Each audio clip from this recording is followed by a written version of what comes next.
Bismillahirrahmanirrahim. Assalamualaikum warahmatullahi wabarakatuh. Teman-teman yang setia mengikuti channel kami di Ponpes Tarbiyatus Sibyan Al-Manat, kali ini dia akan coba menjawab satu pertanyaan yang dilontarkan oleh seorang mahasiswi dari Universitas IN Mataram. Jadi beliau bertanya, Ustaz, mohon penjelasan apakah benar jika perbuatan itu tidak dikerjakan Nabi maka hukumnya haram untuk kita kerjakan dan itu adalah bid'ah yang disesatkan. Baik, untuk menjawab pertanyaan ini perlu kita jawab dengan dalil Al-Quran dan hadis. Supaya apa? Pemahaman itu benar. Supaya untuk meluruskan pemahaman itu kita perlu dengan dalil yang kuat, baik dari Al-Quran maupun dari hadis maupun hujjah-hujjah para ulama. Saya berangkat dari firman Allah Subhanahu wa ta'ala. Untuk menjawab ini saya akan menjawabnya dengan Al-Quran surah Al-Hasyr. Di sana Allah Subhanahu wa taala berfirman di dalam Al-Qur'an surat Al-Hasyr ayat yang ke-7.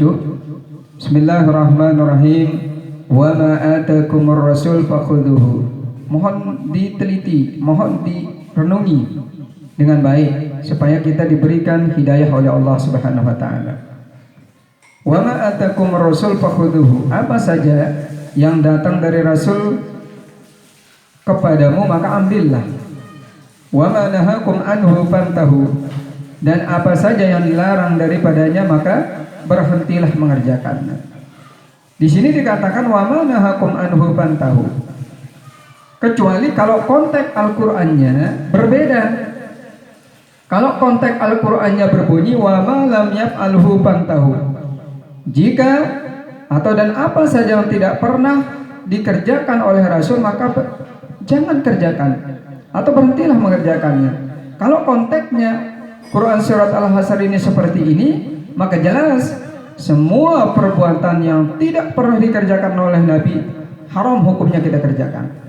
Tapi Nabi hanya mengatakan, Allah hanya mengatakan dalam Al-Quran surat Al-Hasyr, wa ma nahakum anhu fantahu, dan apa saja yang dilarang daripadanya maka berhentilah mengerjakannya.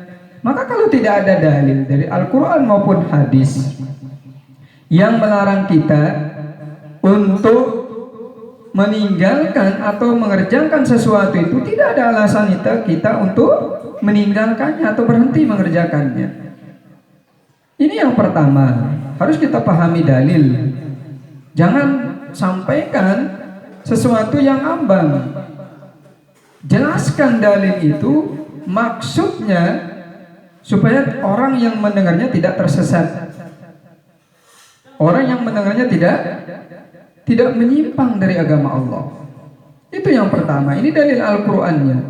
Kemudian qala Rasulullah sallallahu alaihi wasallam, telah bersabda Nabi sallallahu alaihi wasallam dalam riwayat Imam Al-Bukhari dan Muslim, dalam kitab Imam Bukhari dan Imam Muslim, Nabi bersabda, idza amartukum bi amrin fa'tu minhu mastata'tum. Jika aku menyuruhmu melakukan sesuatu, kerjakan mastata'tum, sekemampuanmu. Wa idza nahaitukum an syai'in fajtanibu, dan jika aku melarangmu melakukan sesuatu maka jauhilah. Jika aku melarangmu, maka kalau kita mengatakan ini perbuatan tidak boleh, harus ada dalilnya. Kalau kita mengatakan ini perbuatan bid'ah dolalah, harus kita majukan dalil. Karena sekarang banyak orang mengatakan akhir hujjah mereka, sesuatu yang tidak pernah dikerjakan oleh Nabi bid'ah dolalah. Sesuatu yang tidak pernah dikerjakan oleh Nabi haram dikerjakan. Ini hujjah yang menyesatkan, hati-hati. Bapak-bapak yang ada di luar sana yang menyampaikan hukum-hukum Allah, hati-hati. Kalau hujah kita berpatokan dengan sesuatu yang tidak pernah dikerjakan oleh Nabi itu haram. Banyak sesuatu yang tidak dikerjakan oleh Nabi. Saat ini kita yang mengerjakannya. Coba Anda cek dalam sejarah. Anda lihat dalam sejarah. Ya. Atau jangan dulu sejarah, nanti belakangan sejarahnya. Pertama, Anda buka dalam hadis Imam Bukhari.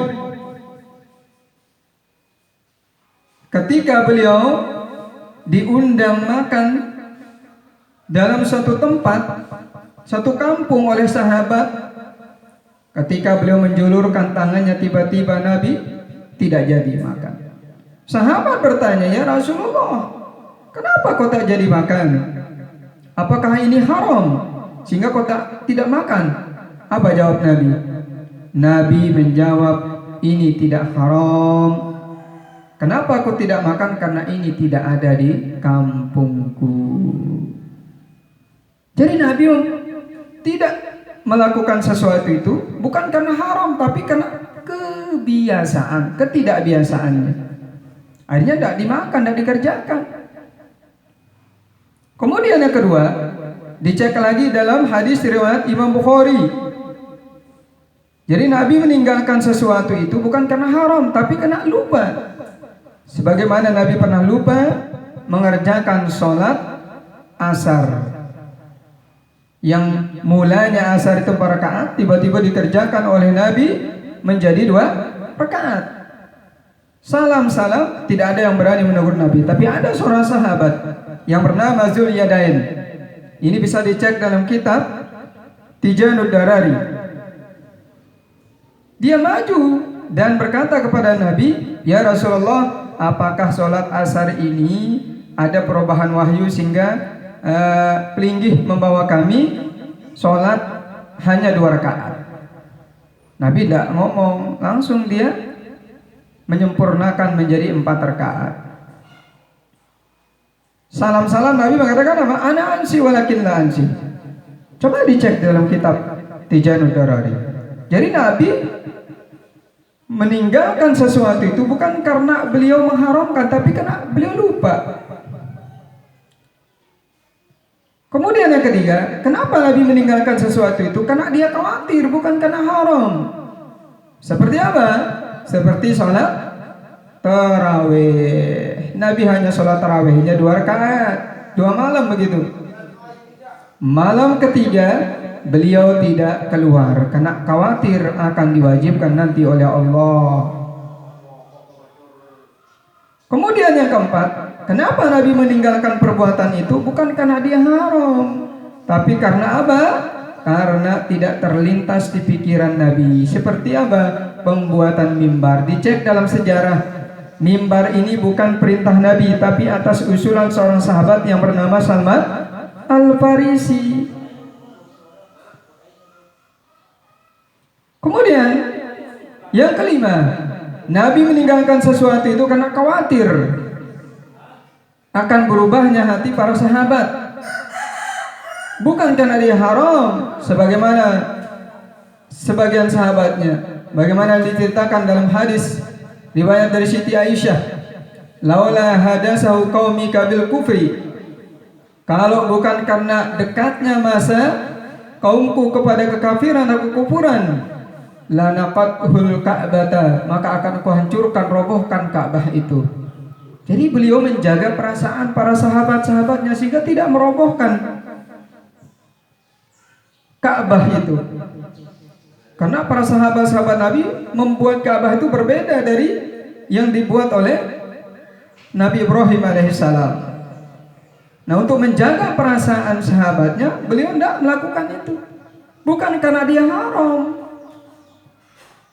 Hati-hati. Makanya kalau berhujjah, pahami dulu dalilnya, mengerti dulu maksudnya, baru disampaikan ke umat supaya umat yang seharusnya menjadi pintar tidak bodoh. Jadi umat ini harus dipintarkan, bukan dibodoh-kebodohkan. Kalau hujah kita seperti ini, ya bodoh orang.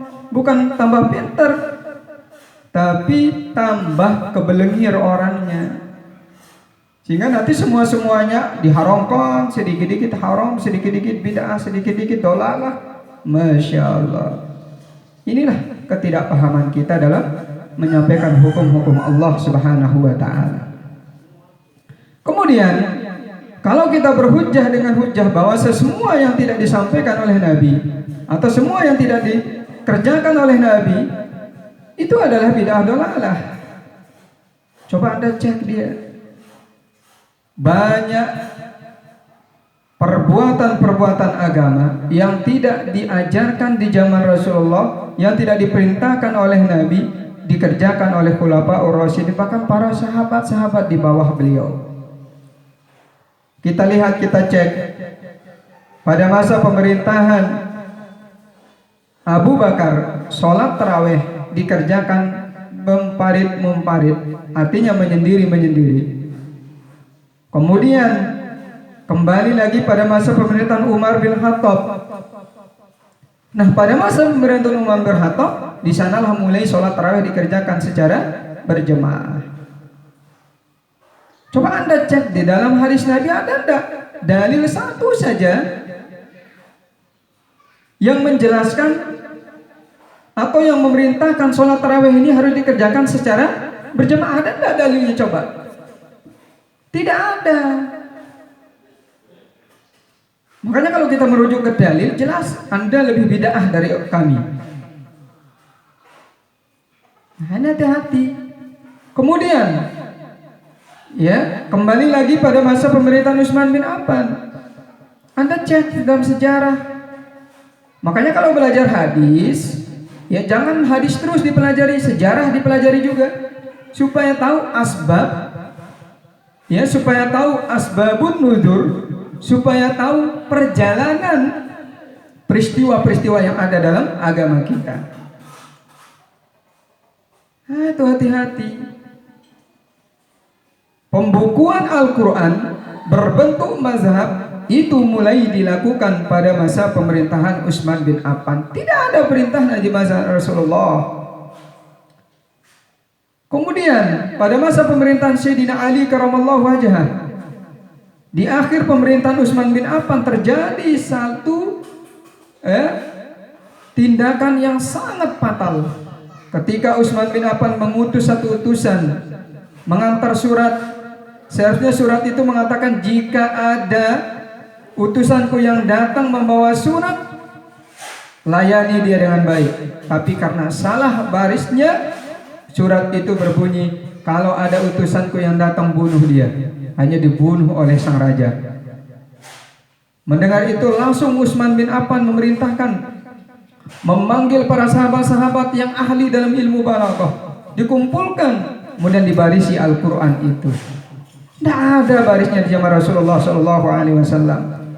Maka bapak-bapak ente-ente yang membaca Al-Quran dengan berbaris itu bid'ah dolalah loh. Karena ada di zaman Rasulullah SAW. Kalau kita berpijak kepada sesuatu yang tidak diperintahkan oleh Nabi, hati-hati. Baru pada masa pemerintahan setelah khulafaur rasyidin, ya, muncul ilmu-ilmu yang luar biasa. Ilmu nahu, ilmu mantik, ilmu bayan, ilmu tafsir, bahkan ilmu hadis yang dilarang oleh Nabi dibukukan, ditulis selain Al-Quran pada masa pemerintahan Umar bin Abdul Aziz. Di sanalah mulai dibukukan Al-Quran.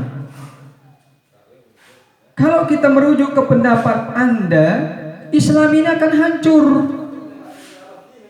Kalau kita mengikuti pendapat Anda yang mengatakan bahwa semua yang tidak dikerjakan oleh Nabi tidak boleh dikerjakan, hancur Islam ini. Tapi tidak seperti itu. Islam itu tidak seperti itu. Ada dari segi maslahatnya yang dilihat. Kemaslahatan umat itu lebih utama dari segalanya. Itu Islam. Makanya walaupun tidak diperintahkan oleh Nabi, walaupun tidak diperintahkan oleh khulafaur rasyidin, tapi dibukukan oleh Umar bin Abdul Aziz, Khalifah Umar bin Abdul Aziz. Kalau tidak dibukukan hadis ini, tidak ada yang ente baca itu, tidak ada yang ente pelajari. Makanya jangan kepenteng, kau tontong sana, ketontong sini, menyalahkan orang lain. Padahal hadis yang ente baca itu adalah bid'ah, tidak ada perintah dari Nabi untuk membukukannya. Maka hati-hati, hati-hati saudaraku yang dimuliakan oleh Allah. Justru coba Anda ingat-ingat ya, kalau kita merujuk dari hujjah yang mereka sampaikan yang mengatakan bahwa semua perbuatan yang tidak ada perintahnya dari Nabi itu perbuatan bid'ah dolalah. Coba tanya beliau-beliau itu. Beliau-beliau itu belajar tajwid enggak? Tanya dia, belajar. Ada enggak idgham bigunnah dari Nabi? Ada enggak ihfa hakiki yang diajarkan oleh Nabi? Ada enggak iqlab?